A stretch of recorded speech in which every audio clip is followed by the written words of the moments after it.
had always believed that Matthew and I were the perfect couple. We had spent 4 years building a life together, sharing secrets, dreams, and the kind of love that I thought was unbreakable. We had been engaged for a year, and in just a few months, we were supposed to stand in front of our friends and family and say forever. I had spent months planning every detail of our wedding. The invitations had been sent, the venue booked, my dress hanging in the closet, waiting for the day that I would walk down the aisle and promise myself to the man I had given everything to. But everything changed with one phone call. It was late, well past midnight, when my phone buzzed on my nightstand. I groggily reached for it, frowning at the unknown number. Normally I wouldn't have answered, but some strange sinking feeling in my gut, made me pick up. A woman's voice greeted me, sharp and unrecognizable. "Are you Matthew's fiancé?" I blinked, sitting up in bed. "Who is this?" Pause. Then a breath of irritation. "I thought you should know.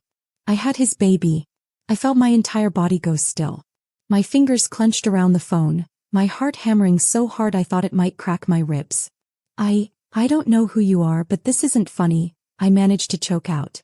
She let out a bitter laugh. "You think I'm joking? Matthew has been lying to you. He's been with me for over a year. And now I have his daughter." The air left my lungs. No, this wasn't happening. This was some kind of cruel joke. Matthew and I had just had dinner together earlier that night. He had kissed me, told me he loved me, made plans for our future. There was no way. But I heard something in her voice. Something steady, something too certain to be a lie. I gripped the edge of my blanket, my entire body ice cold. "You're lying." "If I was lying, why would I know your name? Why would I know that he leaves your place every morning at 7? Why would I know that he promised to marry both of us?" My breath hitched. "Ask him yourself," she said before hanging up. The phone slipped from my fingers and hit the bed. I sat there, frozen, my mind racing in circles. I wanted to scream. I wanted to cry. I wanted to believe this was all a mistake. But deep down I knew. Something inside me knew that Matthew had been keeping secrets. And I needed to hear the truth from his own lips.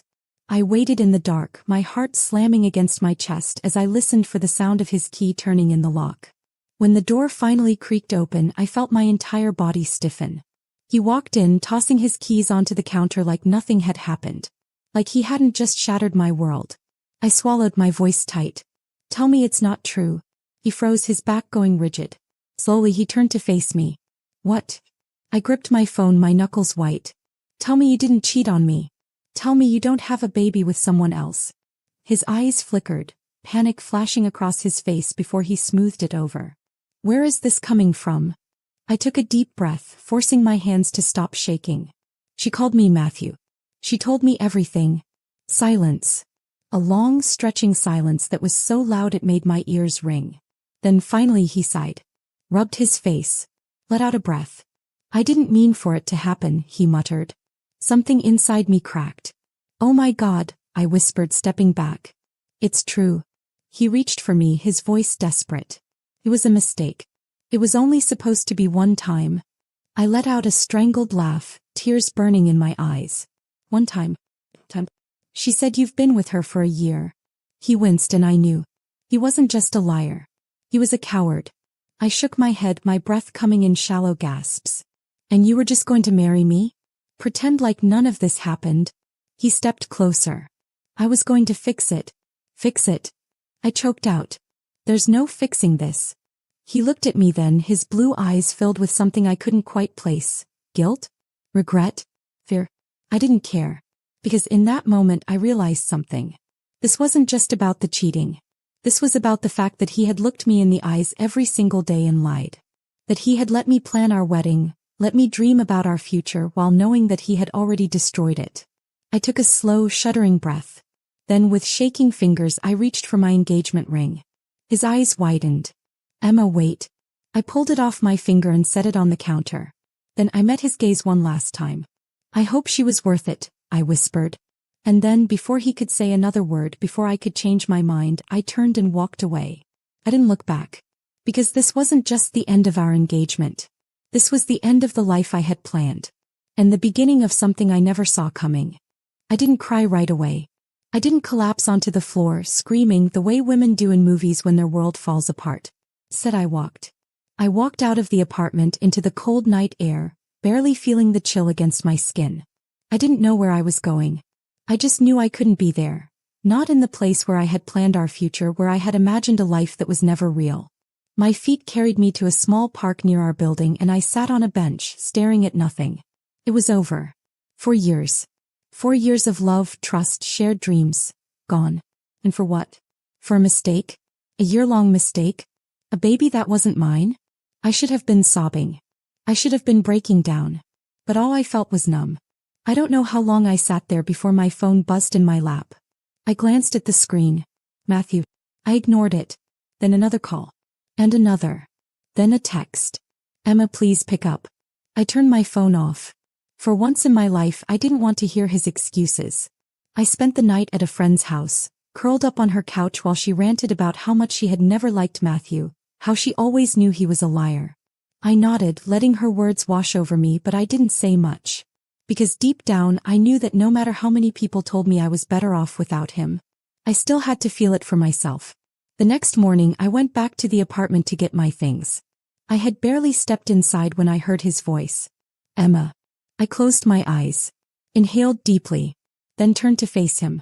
Matthew stood in the living room looking like he hadn't slept. His hair was a mess, his shirt wrinkled, his usual confidence nowhere to be found. I thought you weren't coming back, he muttered. I'm not, I said, walking past him toward the bedroom. I'm here to get my things. Emma, wait. He reached for my arm, but I pulled away. No, I said sharply, turning to glare at him. You don't get to touch me. You don't get to talk to me like we're still something. He let out a breath, running a hand through his hair. I screwed up. I laughed bitterly, throwing open the closet doors. Oh, you screwed up? That's what we're calling it. I didn't mean for this to happen, he said, his voice desperate. It was never supposed to be serious. She meant nothing to me. I spun around, eyes blazing. She meant nothing to you? You had a child with her. His face twisted. I don't want that baby, Emma. I never wanted any of this. Something in my stomach turned. You don't want her? My voice was quieter now, but no less deadly. He shook his head. She was a mistake. This was a mistake. You're the one I love. You're the one I want to be with. I studied him for a long moment. And for the first time since this nightmare started, I realized something. He wasn't just a cheater. He was a coward. He had made a choice. He had broken everything. And now, when he had to face the consequences, he wanted to pretend it had never happened. I turned back to the closet, shoving my clothes into a suitcase. I don't care what you want. His voice wavered. Emma, please. I zipped the suitcase, my movements swift and final. You made your decision, Matthew. Now live with it. He was silent as I grabbed my bag and walked to the door. But right as I stepped outside, he whispered, I can't lose you. I didn't turn around. I just said the words I should have said years ago. You already did. Then I walked away. And this time I didn't just leave him. I left behind the version of me who had ever thought I needed him. Life after Matthew wasn't easy. The first few weeks were the hardest. I had spent 4 years picturing a future with him, building a life around the idea that he was my person. Walking away from that meant tearing down everything I had known and forcing myself to start over. At first I kept expecting him to show up, to call, to fight for me. But he didn't. The silence was louder than any apology could have been. I threw myself into work, into distractions. I redecorated my apartment, swapping out all the things that reminded me of him. I took on new projects, went out with friends, did everything I could to convince myself that I was fine. And eventually I started to believe it. Months passed and the pain dulled. The betrayal didn't sting as much. My life was no longer defined by Matthew or what he had done to me. Until the day I got a phone call that changed everything. I was at work, sitting at my desk, when my phone buzzed with an unknown number. Normally, I would have ignored it, but something made me pick up. A woman's voice, unfamiliar and professional, greeted me. Is this Emma Carter? Yes, I said hesitantly. My name is Sarah Reynolds. I work in social services. I frowned, adjusting in my seat. Okay. There was a pause. Then the words that sent ice through my veins. I'm calling regarding a child, baby girl, 6 months old. Her name is Lillian. Lillian. I didn't know why, but my heart squeezed at the name. I gripped the phone tighter. I don't understand. What does this have to do with me? Sarah took a breath. You were previously engaged to a man named Matthew Harding, correct? My stomach twisted. I barely managed to whisper, yes. The child is his daughter. The office around me seemed to fade. My heartbeat thundered in my ears. My voice cracked. I don't understand why you're telling me this. She hesitated. Lillian was abandoned. Her mother left her at the hospital 3 weeks ago. No contact. No return. We've tried to reach the father. I let out a bitter laugh. Good luck with that. She sighed. That's the problem. He's refusing to take her. Of course he was. Of course Matthew, the man who had spent months begging me to forgive him, who had claimed to love me, was now turning his back on his own daughter. My hands curled into fists. So what happens now? She hesitated again. We're looking for a guardian. There are no relatives stepping forward. No one wants to claim her. No one. An innocent baby, abandoned by both of her parents, left to be passed from one stranger to another. Something inside me cracked. I wasn't this child's mother. I had no connection to her. And yet for some reason I couldn't stop picturing her. Alone, confused, left behind before she even had a chance at life. I closed my eyes, taking a shaky breath. I didn't owe her anything. I could have said no. I could have hung up and forgotten this call ever happened. But I knew I wouldn't. Because I knew what it felt like to be discarded. To be treated like you didn't matter. And I couldn't let that happen to her. I swallowed hard, my voice barely above a whisper. What would I have to do? The weight of my own words settled in my chest the moment I said them. What would I have to do? It wasn't a question I had ever imagined asking. I had never planned on becoming a mother, not like this. But as soon as the words left my lips, I knew there was no going back. The social worker, Sarah, explained the process to me in careful, measured sentences. I heard words like temporary custody, background check, placement hearing, but none of it really sank in. Because all I could think about was the baby. Lillian. A child who had been abandoned twice before she even knew what love was. A child who had no one. I spent the next few days buried in paperwork, signing forms I barely understood, meeting with officials who asked me if I was sure I wanted to do this. I wasn't a relative. I wasn't married. I had no legal obligation to this baby. But every time they asked me if I was sure, my answer was the same. Yes. Then came the hardest part, meeting her. The social worker led me down a quiet hallway in the foster care facility, the walls lined with faded pastel murals of animals and flowers. I felt my stomach twist into knots as we reached a small nursery, the air filled with the faint scent of baby powder and soft lullabies playing in the background. She's inside, Sarah said, pushing the door open. I stepped in, my heart pounding, my breath catching in my throat. He was so small. A tiny bundle in a crib, wrapped in a light pink blanket. Her little fists curled near her face, her chest rising and falling in steady breaths. Dark wisps of hair framed her soft cheeks, and when she stirred slightly, letting out a quiet sigh, I felt something inside me shift. Sarah moved beside me. She's been a little fussy. The transition has been difficult. I swallowed hard, stepping closer to the crib. Can I? Sarah nodded, giving me permission. With trembling hands, I reached down and gently scooped her up. She was warm, fragile. And as I held her against me, feeling the soft weight of her tiny body, I realized something. She wasn't just some abstract concept anymore. She wasn't just Matthew's mistake. He was a person. A baby who needed love. I cradled her carefully, brushing my fingers over her tiny hand. She blinked up at me with wide, dark eyes, so much like his and yet not at all. And in that moment I made my decision. I wasn't just going to be her temporary guardian. I was going to be her mother.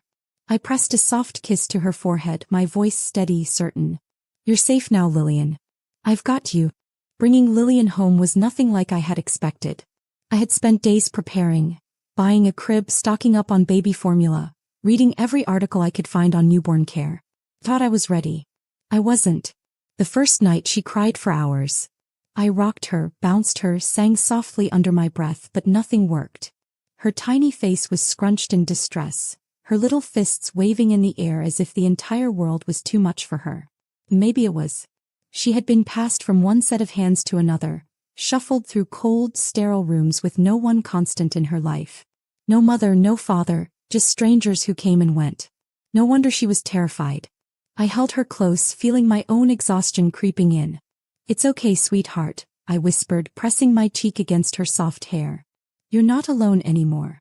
I didn't know if she understood the words. But after a while her cries softened. And by the time she finally drifted off to sleep against my chest, I realized I was crying too. Because this wasn't just hard. This was everything. Motherhood wasn't something I had planned for, but it was happening. And no matter how overwhelming it felt, I had already made my choice. He was mine. The days blurred together into a whirlwind of diaper changes, sleepless nights, and quiet, stolen moments where I marveled at how something so small could take up so much space in my heart. I watched her grow stronger. I saw the way she started recognizing my face, the way her tiny fingers curled around mine with trust. He wasn't just surviving anymore. He was thriving. And so was I. But raising her alone wasn't easy. There were days when I felt like I was drowning. The exhaustion, the stress, the constant worry that I wasn't doing enough. It weighed on me. Balancing work and motherhood felt impossible. Some mornings, I barely had time to brush my hair before rushing out the door with Lillian strapped to my chest, praying she wouldn't start crying in the middle of a meeting. There were moments when I doubted myself. When I wondered if I had made a mistake, if I was truly capable of being what she needed. But every single time, without fail, she reminded me why I was doing this. The first time she smiled at me, my heart nearly broke with how much I loved her. The first time she reached for me, clinging to my shirt with tiny fingers, I knew this was what mattered. It wasn't about having the perfect plan. It wasn't about whether I was ready. It was about showing up. And I was never going to leave her. Not like her parents had. Because no matter how hard it was, I had already fallen in love with her. And nothing was going to change that. For months I built a life around Lillian. It wasn't easy, being a single mother never is. But I had found my rhythm. I woke up before sunrise to get her ready, balanced work with diaper changes, bottle feedings, and endless piles of laundry. Sleep became a luxury I no longer had, and exhaustion was my constant companion. But I was happy. Happier than I had ever been when I was with Matthew. Lillian gave my life a new purpose, a new meaning. I no longer woke up thinking about my past, about the pain and betrayal. Instead, I woke up to soft baby giggles, tiny fingers reaching for me, the quiet love that only a mother understands. I didn't think about Matthew anymore. Not until the day he showed up at my doorstep. It had been an exhausting day. Lillian had been fussy, teething, refusing to nap, and I had barely managed to put her down before I heard the knock at my door. I sighed, rubbing my temples as I went to answer, expecting it to be a package or a neighbor. Instead, I came face to face with the last person I ever wanted to see. Matthew. For a second I couldn't speak. He looked the same, tall, broad shoulders, the same piercing blue eyes, but there was something different. He looked nervous. Almost uncertain. I swallowed hard, gripping the door. What are you doing here? He hesitated, glancing past me as if searching for something. I need to talk to you. There's nothing to talk about. I moved to close the door, but he stopped it with his hand. Emma, wait, he said, his voice lower now. I know. I froze. He knew. I didn't have to ask what he was talking about.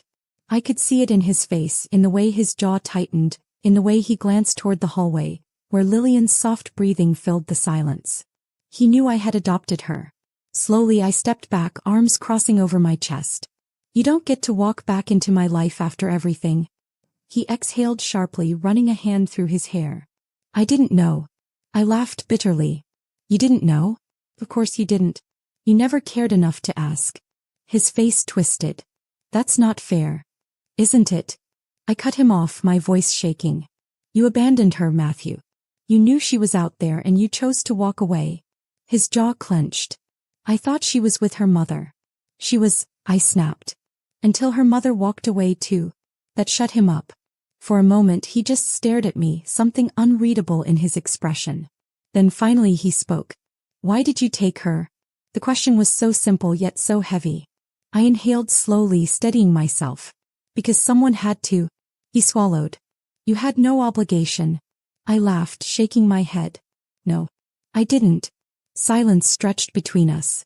And then he asked the question I had been dreading. Can I see her? Everything inside me went cold. I gripped the edge of the door, my heart pounding. No. His eyes snapped to mine. Emma, come on. No, I repeated, firmer this time. You don't get to show up months later and suddenly decide you care.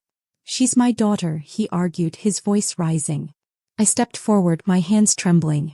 She was your daughter. Until you left. Until you made it clear you didn't want her. His expression darkened. You don't get to decide that. I let out a sharp breath, my hands curling into fists. I became her mother the moment you stopped being her father. For a second I thought he might fight me. That he might demand something, threaten something. But he didn't. Instead he took a slow step back, nodding stiffly. This isn't over. I held my ground. Yes, it is. Then I closed the door in his face. And as I stood there, breathing heavily, listening to Lillian stir in the next room, I realized something. I wasn't afraid of Matthew anymore.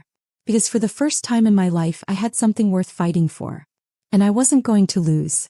I knew the moment I closed that door that Matthew wasn't going to let this go. And I was right. At first I tried to convince myself that maybe he would just disappear again. That he would realize he wasn't built for fatherhood, that the weight of responsibility was still too heavy for him. But deep down I knew better. I had seen the look in his eyes before I shut him out. He wasn't just here out of curiosity. He had come because he wanted something. And Matthew never walked away from something he wanted. I spent the next few days trying to shake off the encounter, trying to remind myself that I had every legal right to be Lillian's mother now.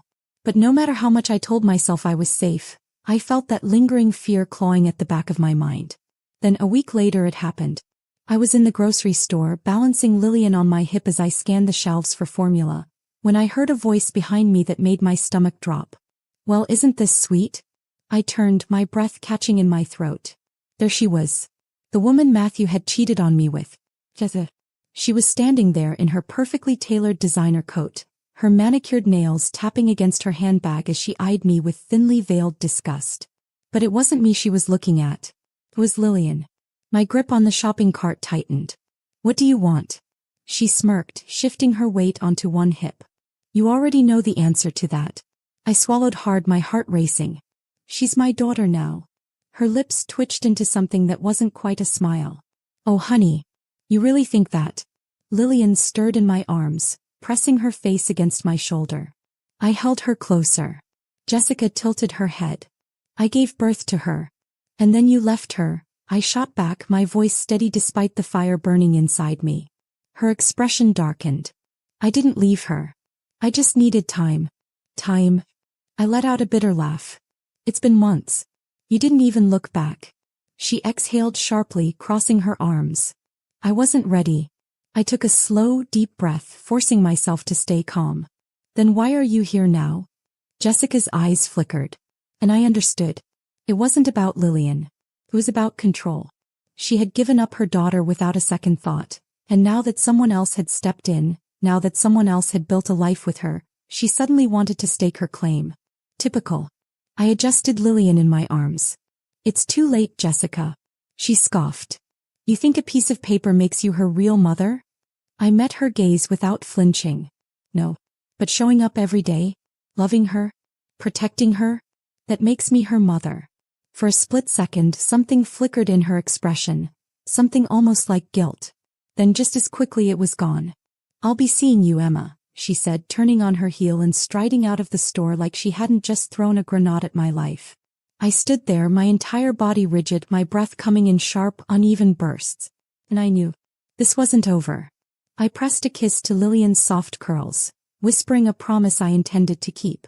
No one is taking you from me. I had always heard that custody battles were brutal. I just never thought I would be in one. I spent weeks holding my breath, waiting for the moment Matthew and Jessica would make their next move. I told myself maybe it was all just empty threats, that maybe, once they realized how much effort it would take, they would disappear again. But then one day a thick envelope arrived in my mailbox. A petition for custody. They were suing me. 4 months I had been raising Lillian, waking up in the middle of the night when she cried, rocking her back to sleep, kissing her tiny hands and promising her she would never be alone again. She had become my world, my family, my daughter. And now these people who had abandoned her, discarded her like she was nothing, thought they could just take her back. I sat at my kitchen table staring at the legal papers, my heart pounding so hard I thought it might break apart. I wasn't just angry. I was furious. And I wasn't going to let them win. The next day I hired the best lawyer I could afford. She was sharp, direct, and she didn't sugarcoat anything.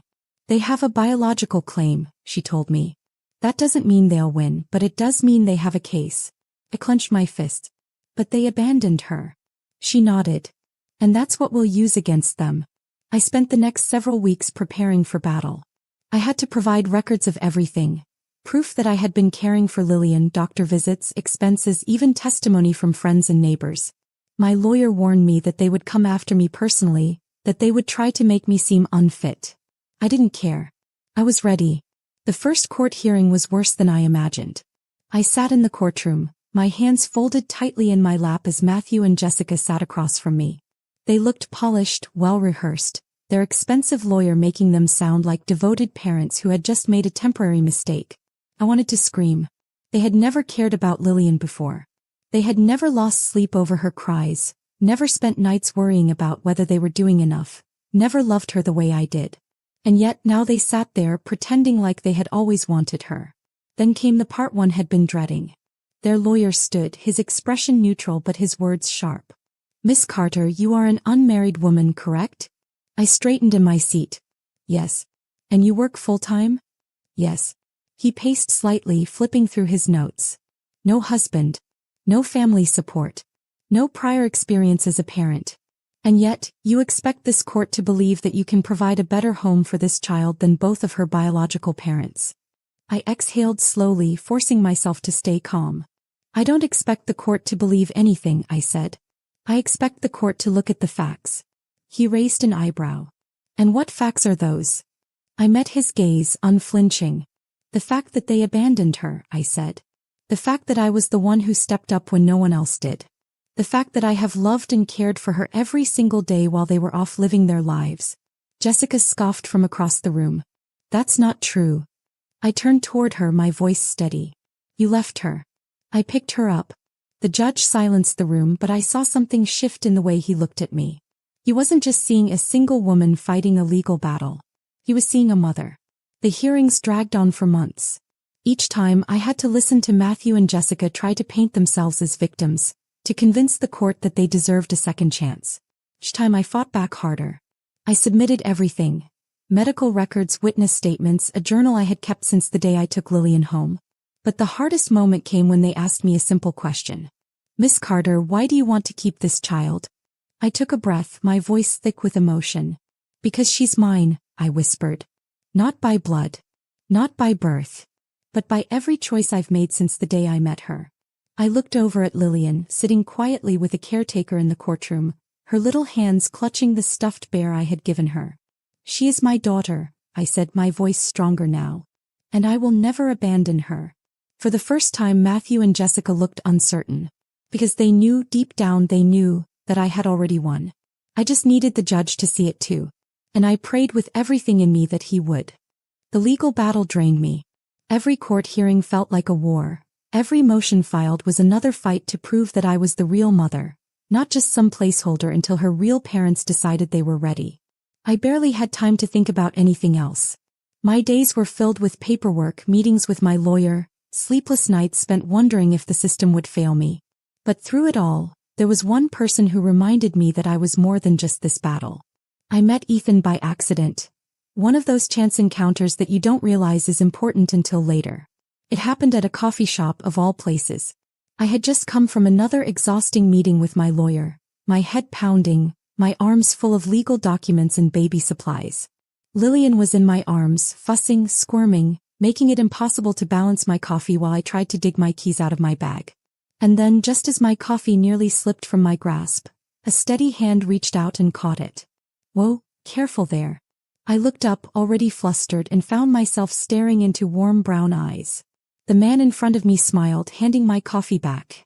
You look like you're carrying half the world in your arms, he said. I let out a breathless laugh. Some days it feels that way. He nodded toward Lillian, who had stopped fussing long enough to stare curiously at him. She's adorable. Thank you, I said, shifting her weight in my arms. There was a brief pause, then he extended a hand. I'm Ethan. I hesitated for only a second before shaking it. Emma. From that moment things just happened. We ran into each other again the next week, then again at the grocery store. Each time he smiled, asked about my day, made me feel, if only for a moment, like I wasn't drowning. At first, I didn't think much of it. I wasn't looking for anything. My entire world revolved around Lillian and I had no space for anything else. But Ethan never pushed. He just showed up. And slowly, without meaning to, I started to look forward to seeing him. One afternoon, after another exhausting court hearing, I found myself at the park, watching Lillian babble to herself in the stroller. I felt so tired. Tired of fighting, tired of proving myself, tired of pretending I wasn't terrified of losing her. And then, out of nowhere, Ethan sat down beside me on the bench. "You look like you could use a distraction," he said, handing me a cup of coffee. I took it grateful. "How did you know I was here?" "I didn't." He smiled. "Guess I just have good timing." I let out a small laugh, shaking my head. "You always seem to." For a moment we sat in silence, sipping our coffee. Then he spoke. "I don't know everything about what you're going through," he said carefully. "But I do know you're doing something incredible." I glanced at him, my throat tightening. "It doesn't feel that way."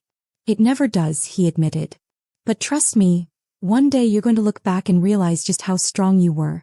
I swallowed hard, blinking back the sudden sting of tears. Because no one had said that to me before. People had told me I was brave, that I was kind, that I was doing the right thing. But no one had ever said I was strong. I looked at Ethan, then really looked at him.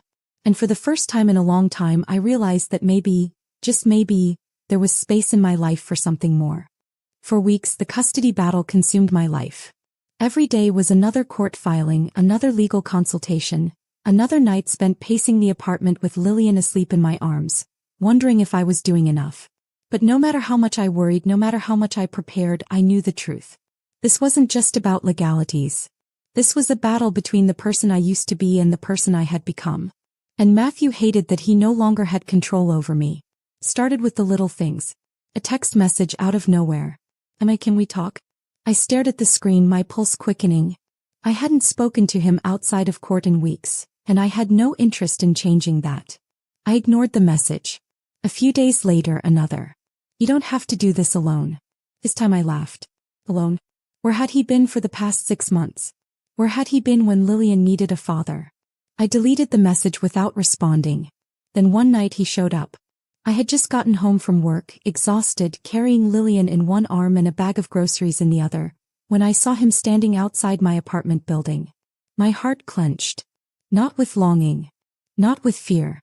But with anger. I adjusted Lillian, holding her closer. "What are you doing here?" Matthew took a step forward, his expression unreadable. "I just want to talk." I let out a sharp breath. "There's nothing left to say.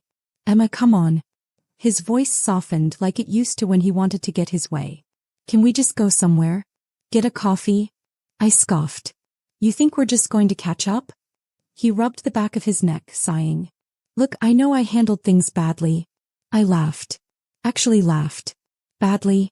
Matthew, you abandoned your own daughter." His jaw tightened. I didn't know what to do. I stared at him, shaking my head. "And now you do? Now that I've been the one raising her, now that I've been the one waking up at 3 a.m. when she's sick, now that I've done everything alone, you suddenly think you can just waltz back into our lives." He hesitated. "I made a mistake, Emma." I adjusted my grip on Lillian, who let out a soft sigh against my shoulder. "No," I said quietly. "A mistake is forgetting an anniversary. A mistake is saying something you don't mean in an argument. What you did. That was a choice." Matthew exhaled, shoving his hands into his pockets. "I want to fix things." I stared at him for a long moment. There was a time when those words would have broken me. When I would have second-guessed everything, when I would have wanted, desperately, to believe him. But I wasn't that woman anymore. I had outgrown him. And that terrified him. I took a slow step forward, lowering my voice so only he could hear. "You don't get to rewrite history." He swallowed. "Emma." "No," I cut him off, my voice steady. "I loved you once. I thought you were my future. And for a long time I let you have so much power over me. But that's over." His blue eyes flickered with something. Panic, frustration, realization. "You don't get to manipulate me anymore," I continued. "You don't get to pretend like you care now that you've realized I don't need you." He opened his mouth, then closed it. Because he knew.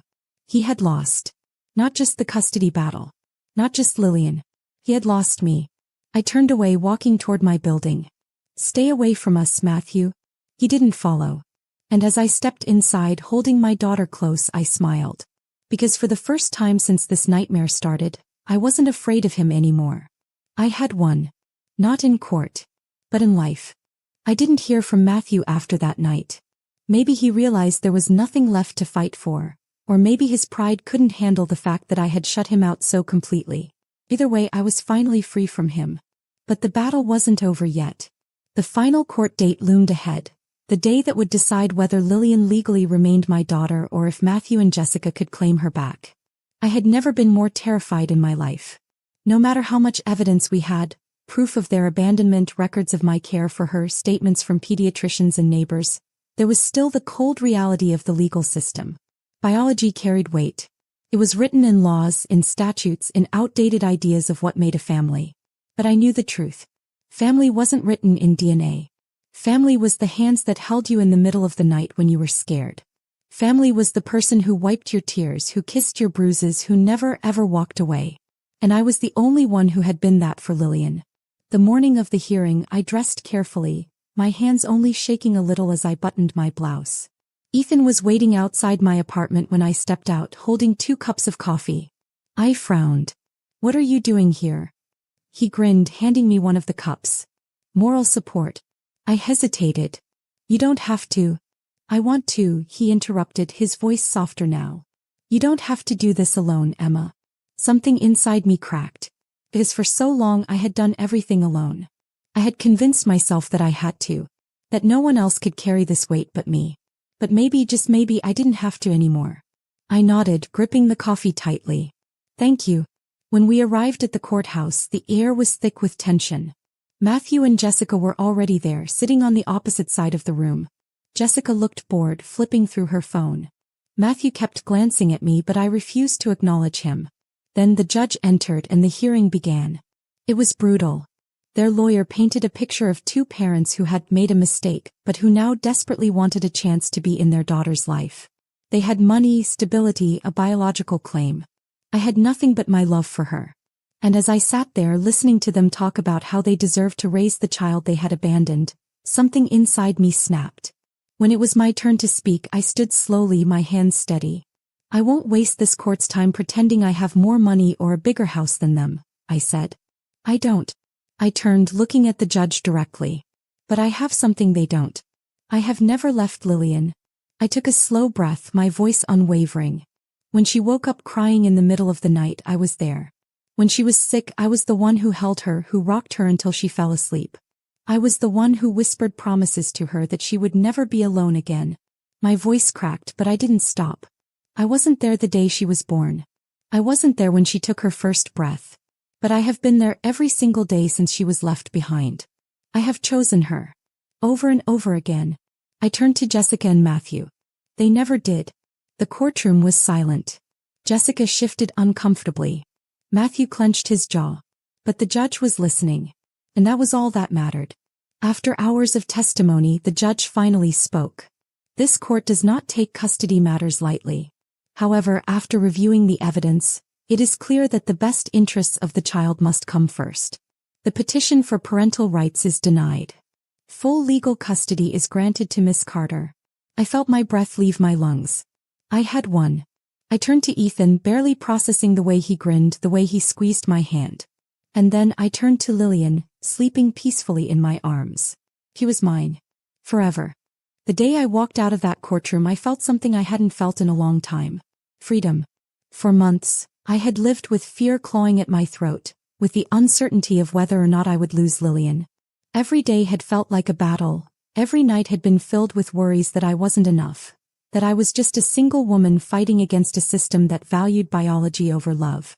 But I had won. Lillian was mine. Forever. The papers made it official, but the truth was she had always been mine. From the moment I held her in my arms, from the moment I whispered that she would never be alone again, I had chosen her. Over and over again. And now no one could take her away from me. The first thing I did when we got home was hold her close, breathing in the scent of baby lotion and soft cotton pajamas. She had no idea what had just happened, no idea that today was the day I legally became her mother. But she felt it. The security. The love. The home I had built for her. And that was all that mattered. As the months passed, life slowly settled into something good. Not perfect because no life is, but real. The sleepless nights didn't disappear, but they didn't feel so heavy anymore. The exhaustion was still there, but it was a weight I carried willingly. And through it all, Ethan was there. He didn't push. He didn't demand. He just stayed. He became a constant presence in our lives, showing up when I needed him and even when I didn't realize I did. He held Lillian like she was made of something precious, making her laugh in a way that made my chest ache with something I couldn't name. One evening, as we sat on the couch after putting Lillian to bed, I looked at him and saw something I hadn't let myself see before. The future. Not the one I had planned years ago. Not the one I thought I wanted. But one that was better. He caught me staring and smiled. What? I hesitated, then said, "Do you think love is something that happens to us or something we choose?" He thought about it for a moment, then leaned back. "I think it's both." I traced a pattern on the couch, my voice softer now. "I don't think I ever chose love before. I think I just expected it to happen. Like it was something I deserved instead of something I had to fight for." Ethan reached for my hand, his touch warm and steady. "And now?" I took a deep breath. "Now I know love is a choice. The way I chose Lillian. The way I chose to fight for her." I turned to him, my heart hammering in my chest. "The way I'm choosing you." His eyes softened, his fingers tightening around mine. "Emma," he murmured, and I didn't let him finish. As I already knew. I leaned in, pressing my lips to his in a kiss that felt like home. And for the first time in a long time I knew I had won more than just the custody battle. I had won my life back. I had won a love that wasn't conditional, that wasn't built on empty promises. I had won a family. A real one. And as I stood in my home holding my daughter, feeling Ethan's steady presence beside me, I knew this was just the beginning of something beautiful.